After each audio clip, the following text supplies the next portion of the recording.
This is a training program of PAL Network for support of the Roma entrepreneurship. Lesson 11: Communication and Interaction. At the end of the session, participants will be able to use active interactive and listening techniques, and they will be able to state aspects of communication and how to handle conflicts and resistance. Communicating means connecting with someone else. All relationships between people as individuals and in groups are based on communication and interaction with each other. In this context, the information given or taken carries in itself different reactions. That is why giving information at one of the most important moments of communication requires maturity, skills, and human feelings.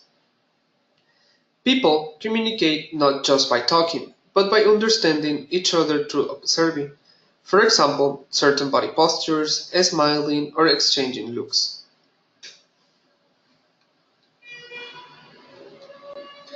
To establish a good communication, it is necessary first of all to observe which person you have in front of you, throughout their globality.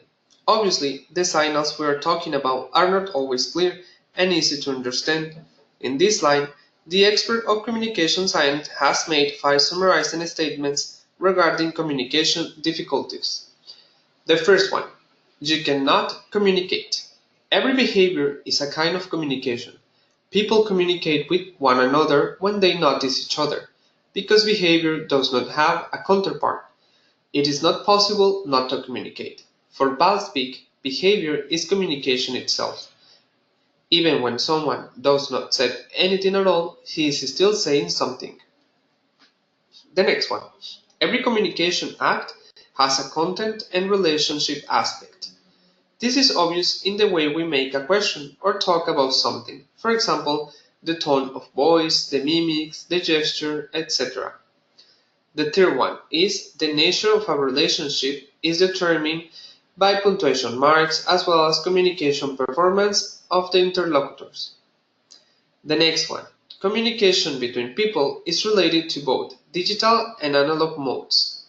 Analog communication has many meanings and can be decoded in many ways. A smile or a glance from the other side can contain many meanings. When digital communication and analog comply with each other, it can be interpreted as and it is clear. When no-verbal behavior does not comply with verbal expression, doubts arise and communication fails. Finally, communication between people is symmetrical or complementary. Relationship and their communication or differentiation are based on equality.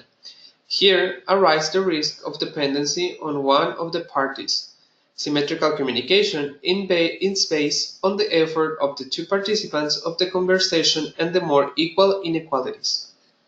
Remember, when speaking with someone, radiate an energy of serenity and peace, so that you have an uplifting effect on those you come in contact. And be a good listener. It makes the person who is speaking to you feel loved, cared for, and worthy of being here.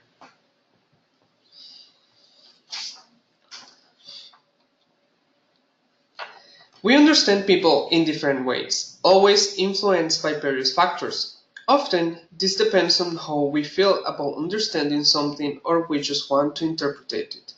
The below model describes the communication on 4 different levels. Content. Sender informs about the content of the message. Description of oneself. What the sender wants us to know about oneself. Relationship. The story becomes clear what the relationship is between the sender and the receiver and what he thinks of it. Call request. At this point, it is made clear what the aim of the sender is regarding the receiver. The sender speaks always through 4 mouths, having thus the listener listen through 4 ears. What the sender wants to express not always goes through properly, thus any message can be interpreted in 4 ways. When working with people, we seek to establish communication links with them, for which there are some basic rules and attitudes necessary. The first one is the acceptance of respect, the unconditional positive regard towards the person in front of me. I admit the person in front of me the way he is, even though he doesn't meet my expectations. Empathy, the ability to feel what the person in front of me feels. I try to understand the thoughts and feelings of someone and react with my emotions. Finally, congruency, honesty with the person in front of me. I stand, act, and believe for what I say.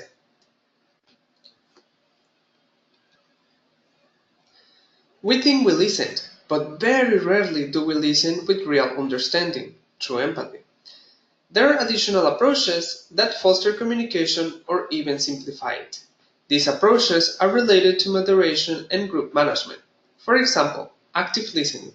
A distinction can be made through verbal or non-verbal expression, nodding, smiling, affirming. Thus, it is understood that the other person is or isn't listening, following attentively. Paraphrasing. Statements and explanations can be interpreted badly by other people. To avoid this, the listener summarizes what occasionally hears with his own words, and in this way also makes it clear if he understood what it was said. Verbalization of emotional moments. Emotional statements can also be interpreted in different ways. The listener can take words and sentences to clarify whether he understood correctly. For communication to take place, there should be given the right relevance to the context as well as the climate of it. Communication in a team includes getting to know each other, creating a climate of constructive working and trust, and establishing rules of collaboration. Here are some of these rules. Listen and respect each other. Participate actively in the group discussion. Consider innovative and different ideas. Raise questions. Organize or participate regularly in the coaching cycle activities. Respect the time of the assignment. Do not hesitate to share experiences. Show respect and take care of the working environment. And finally, fulfill and report the assigned take on time.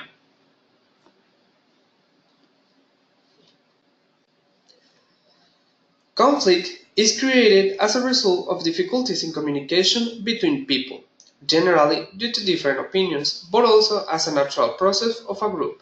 Many conflict situations are difficult to be categorized at first sight. However, by analyzing the type of conflict, it is possible to conceal the reason why there is a dispute. Here are some categories.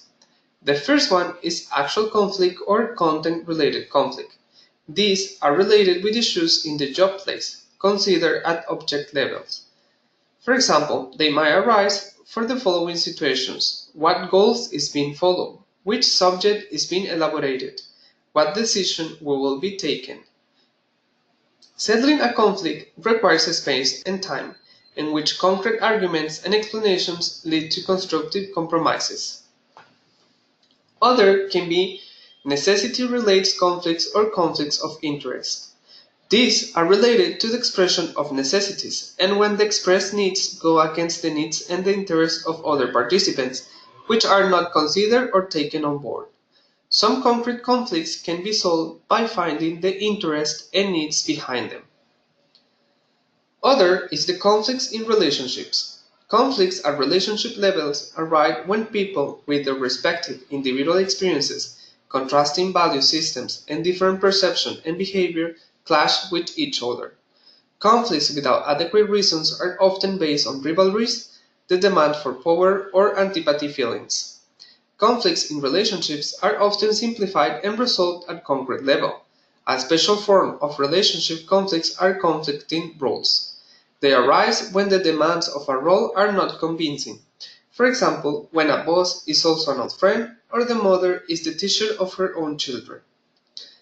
Finally, internal conflicts. Conflicts don't only happen between two or more persons, but they can occur within one as well.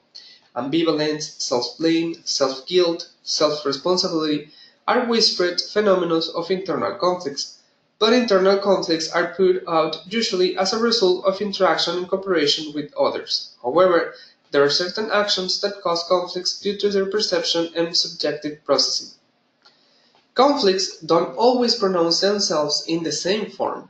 When two people often quarrel with each other, it is another form of contention by obstructing each other secretly. We distinguish three plain forms of this conflict. First, burning and open conflicts. Conflicts happen to everyone. What makes conflicts complete remains to be interpreted. It is only clear that the conflict exists. Parties are reheated for their own purposes. During a conflict, explosion arrives. Parties endeavor to gain sympathy and improve positions. Direct confrontation is crucial for the conflict resolution. Other reasons are cold and hiding conflicts. All parties feel that there is something in the air, but the conflict has not yet been revealed.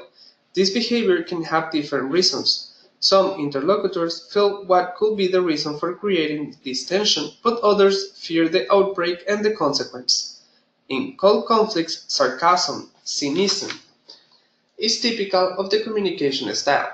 Interlocutors often avoid each other, thinking that it is better to live in this situation rather to open conflict. Finally, pending conflicts. Trying to avoid the conflict often makes the existing conflicts to keep up. Conflicts in the wake of the outbreak are considered pending conflicts. The reason why the conflict has started is not made public. Parties quarrel for issues that are fictitious and invent reasons to avoid the real reason of this conflict. In the real level of the conflict, a clash is created which appears as a pseudo-collision. Now, it is time to have a reflection. Think of a conflict which you have come across from everyday life and try to get the answers to the following questions based on that conflict. What caused the conflict? How can I avoid this conflict? And how can this conflict be resolved?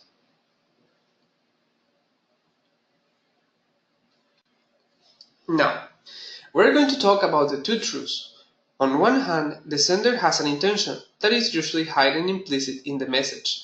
The intention is the sender's truth. On the other hand, the receiver analyzes the information here by matching it against his belief, values, as well as his experience. His perception of what he heard becomes the receiver's truth. It is essential to keep in mind that when communicating in general or dealing with a problem, there will always be two truths, and for that reason, it's important to apply the things here exposed to overcome these situations and achieve an understanding on both sides. Because the receiver's truth might not be the sender's truth. In business, we want to learn faster, whether we are on the right track or not. We don't want to waste our time and energy on misunderstandings. So, how do you become a better communicator with your team, your director, your leaders, your peers, and so on? And how do you learn fast whether your communication is effective and your message has come across as you intended? Well, the first step is awareness about what's happening.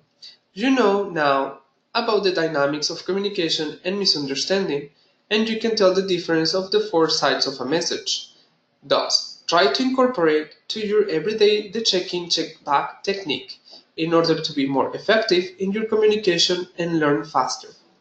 If you are the sender, you need to become clear about the intention you have and the information you want to send, and make your intentions explicit. For example, I like you to do something for me. And don't forget to ask your partner what he understood.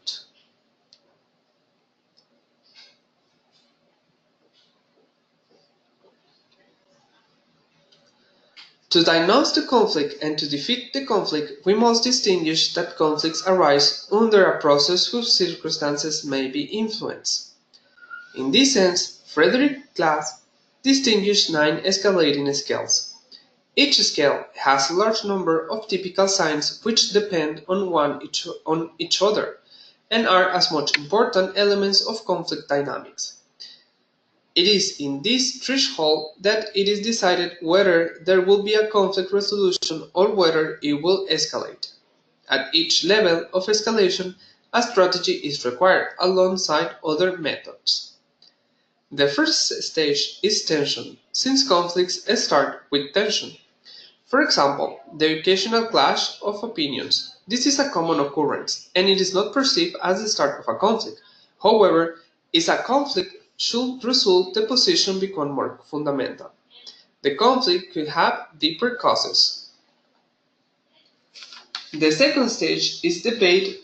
From now on, the conflict parties consider strategies to convince the counterparty of their arguments. Difference of opinion lead to a dispute. The party try to put each other under pressure and think in terms of black and white.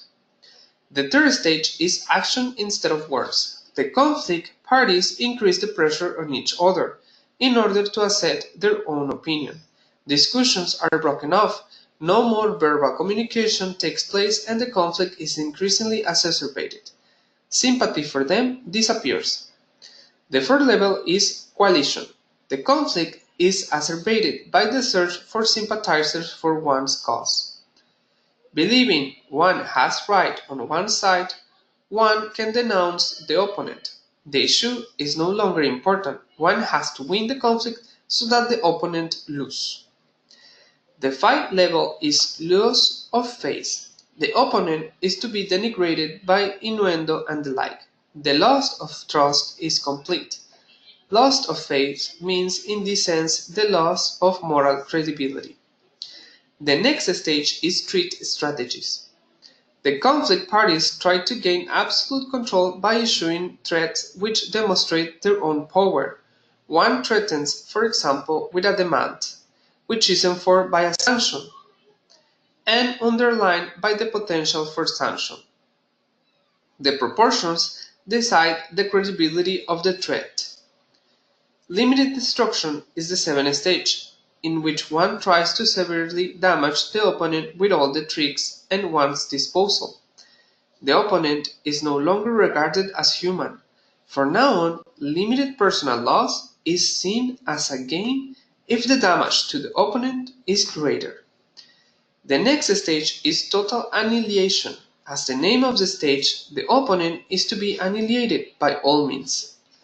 Finally, from this last stage, personal annihilation is accepted in order to defeat the opponent. So, in order to achieve the de-escalation, class assigns the following strategic models to the different stages of escalation. From stage 1 to 3, mediation. From stage 3 to 5, process guidance. From stage 4 to 6, sociotherapeutic process guidance. From stage 5 to 7, intersection intermediation. From stage 6 to 8, arbitration court action. And finally, from stage 7 to 9, forcible intervention. The ability to recognize and eliminate conflict-nourishing forces in a culturally neutral and non-judgmental fashion in order to de-escalate a conflict is highly advantageous, in particular for managers, consultants, and social workers. Thank you. See you in the next lesson. For more details, please read Learned Material Lesson 1 version in English.